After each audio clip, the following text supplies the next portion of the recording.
নমস্কার Bangla viewers. Bangla movies and Bangla trailers তো আমরা অনেক দেখেছি, কিন্তু ধূমকেতু মুভির ট্রেলারটা এত সুন্দর কেন লাগছে, এত নিখুঁত কেন মনে হচ্ছে? এটা কি শুধু দেবের জন্য, নাকি শুভশ্রীর জন্য, নাকি দেব শুভশ্রী দুজনের জন্য, নাকি এরকম একটা মাল্টি জনার স্টোরির জন্য? কি বা কি কি স্পেশাল ছিল ধূমকেতু ট্রেলারে? আসুন কথা বলি। ধূমকেতু শুধু একটা ফিল্ম নয়, এটা একটা ইমোশনে পরিণত হয়েছিল। কারণ ধূমকেতুর এত বছরের অ্যানাউন্সমেন্ট এন্ড এত বছরের পর রিলিজ এন্ড এবং ট্রেলারটার পর এটা সে আমাদের সেই অনুভূতি দিচ্ছে যেটা টক বানিয়ে ফ্রিজারে রেখে দেওয়ার পর মজে যাওয়ার পর ফিলিংটা, সেটা দেখতে অনেকটা বেশি টেস্টি। হয়তো কারণ এটাও যে 2016 শটের একটা মুভি আমরা 2025 দেখতে চলেছি। It's been 10 years. হয়তো 10 বছর পর আমরা সেটা দেখতে চলেছি যেটার অপেক্ষায় আমরা এতদিন ছিলাম। প্রথমত কথা বলি দেব অ্যান্ড শুভশ্রী জুটির কথা, যেটাকে একসাথে আমরা অনেক দিন ধরে দেখতে চাইছি। কিন্তু এবার দেখলাম ধূমকেতু ট্রেলার লঞ্চে, আর এবার মুভিতে দেখতে চলেছি। দেবদা সত্যি বললো যে এমন খুব কম জুটি হয় যেটা ব্লকবাস্টার জুটি হয়। এন্ড আমরা সবাই জানি যে দেব এন্ড শুভশ্রী এই জুটিটা ব্লকবাস্টার জুটি, যাকে আমরা সবাই ভালোবাসি। অ্যাজ ইউজুয়াল ধূমকেতু ট্রেলারটাতেও ব্রোকেন লাভ স্টোরিজের দুটো ক্যারেক্টার যারা একে অপরকে সময়ের সাথে সময় ধরে আষ্টে পৃষ্ঠে জড়িয়ে রাখতে চাইছে সময়টাকেও, কিন্তু incomplete and broken love story সেটা হয়তো কারোরই ভাগ্যে নেই। সো সেই ইন্টেন্সিটিটা আপনারা ট্রেলারের কিছু কিছু মোমেন্টসে দুজনের চোখে মুখে এক্সপ্রেশনে দেখতে পাবেন, যেটা হয়তো একটা কিউরিসিটি জাগাচ্ছে যে কি হতে পারে বা এমন কি হবে যাতে দুজন এক হতে পারবে না বা এক হয়ে থাকবে না। এমন কি আছে স্টোরিতে যে এই জুটিটাকে ফিল্মের মধ্যে আলাদা করবে। সেকেন্ড পয়েন্ট, আমরা একটা মাল্টি জনার মুভি দেখতে চলেছি, যেখানে কমেডি আছে, ড্রামা আছে, লাভ আছে, ইমোশনস আছে, প্লাস অ্যাকশনও থাকবে। এমনটা হয়তো বাংলা ছবিতে কম দেখতে পাই, বা হয়তো যেগুলো তো থাকে সেগুলো তো হয়তো সবটা ব্যালেন্স ওয়েতে থাকে না, যার জন্য সেই মুভিগুলো হয়তো আমরা অতটা ভালোবাসতে পারি না। বাট ধূমকেতু ট্রেলারটাতে ধূমকেতু মুভির জন্য এক্সপেকটেশন অনেকটা বাড়িয়ে দিচ্ছে, কারণ প্রত্যেকটা ইমোশন হয়তো কমপ্লিটলি ব্যালেন্সড ওয়েতে দেখানো হচ্ছে। অ্যান্ড হোপফুলি এটা মনে হচ্ছে যে মুভিতেও ব্যালেন্সড পরিমাণে থাকবে। অ্যান্ড সেটা যদি থাকে তাতে সব রকম ইমোশনস আমরা সেম ভাবে ফিল করতে পারবো, যেটা হেল্প করবে আমাদের মুভিটার সাথে কানেক্ট করতে, মুভিটার ক্যারেক্টারদের সাথে কানেক্ট করতে। হ্যাঁ, এটার সাথে সাথে তাদের ক্যারেক্টারাইজেশন, তাদের অ্যাক্টিং এ ডেপথ থাকা দরকার।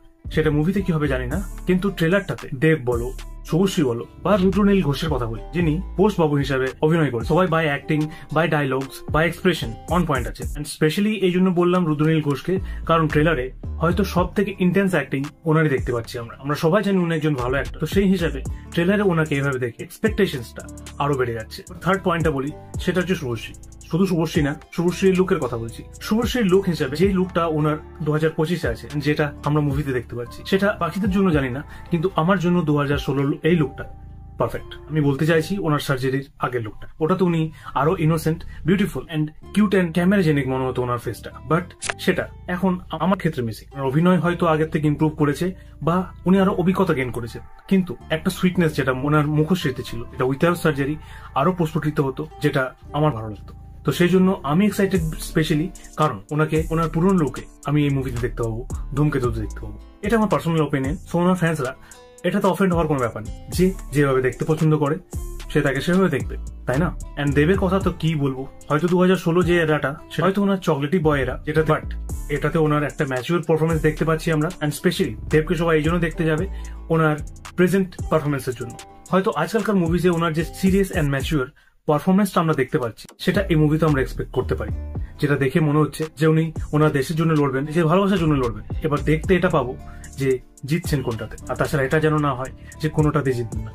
So we just can finger cross. বাকি বেশ কিছু ইমোশনাল পিক মোমেন্টস রয়েছে ডায়লগস এর সাথে ট্রেলারটাতে, যেটা কিউরিসিটি এন্ড এক্সপেকটেশনস এন্ড সাথে সাথে এক্সাইটমেন্টটাকেও বাড়িয়ে দিচ্ছে। যেমন ফর এক্সাম্পল শুভশ্রীর একটা ডায়লগ আছে, যেটাতে উনি বলছেন যে আমি যা চাইবো তুমি যা দিতে পারবে না, ওটা যা হবে না ওটা তা হতো। এটা একটা মোমেন্ট ছিল, বা এটা একটা কোশ্চেনও যে কি এমন চাইবে যেটা দিতেই পারা যাবে না। আর একটা মোমেন্ট যেটা পুলিশ স্টেশনে, যে নিজের পুত্রের দেহ দাহ করে এসে আমি এখানে চা খাবো, সেটা কি কোনো রেভেঞ্জ স্টোরি, যেটা সূত্রে আমাদের দেব বা আমাদের হিরো আছে। এন্ড লাস্টলি এভাবে মরে যাস না বাবু, এগুলো তো ছিলই। এন্ড একটা সিন আমি ভুলে গেলাম, সেটা হচ্ছে ফার্স্ট সিন, তুমি কে। ভানু 82 বছর দেবের মেকআপটা দেখে হয়তো দেবকে চিনতেই পারতাম না ট্রেলারটা আগে না বাড়লে। এন্ড জানি না কথায় কথায় সবাই দেবকে কেন ভাই বলছে, এন্ড দেব এটা বলছে যে আমি হয়তো আর ফিরে আসবো। এটা কেন? এতগুলো প্রশ্ন, এত কিউরিসিটি, এত এক্সপেকটেশন ইজুকাল টু ধূমকেতু। এন্ড এসব কনফিউশন, এক্সপেকটেশন সবকিছু সমাধান এন্ড ফুলফিল 14 আগস্ট হবে। বা মুভিটাতে কি হবে সেটা নিয়ে ভেবে ভেবে আর কিউরিসিটি না বাড়ি, আর থিওরিজ বা মুভিটাকে নিয়ে বেশি প্রেডিক্ট না করে ডিরেক্টলি সেটা গিয়ে দেখাটাই ভালো। যেতে যখন চাই, ইচ্ছে যখন আছে, তখন শুধু শুধু প্রেডিক্ট করেই কিলাম, শুধু শুধু ভুলভাল থিওরিজ ইমপ্লান্ট করে নিজেরই এক্সাইটমেন্টটা বাড়িয়ে ফেলবো, সেটা হয়তো আর ওয়েটই করতে দেবে না রিলিজ ডেটটার জন্য। সো আপনাদের সবার সাথে থিয়েটার্সে দেখা হচ্ছে, আর না হলে মুভি রিভিউটাই। বাংলা রিভিউজ খুব কমই করেছেন বা করে থাকি, এবার যদি আপনাদের সাপোর্ট পাই, অ্যাপ্রিসিয়েশন পাই, তাহলে আরো বানাতে থাকবো। অ্যান্ড আপনাদের সাথে দেখা হতে থাকবে এরকমই আরো ইন্টারেস্টিং রিভিউজ এর সাথে। তাহলে আবার দেখা হচ্ছে আগের ভিডিওতে। তো ততক্ষণের জন্য টেক কেয়ার, বাই।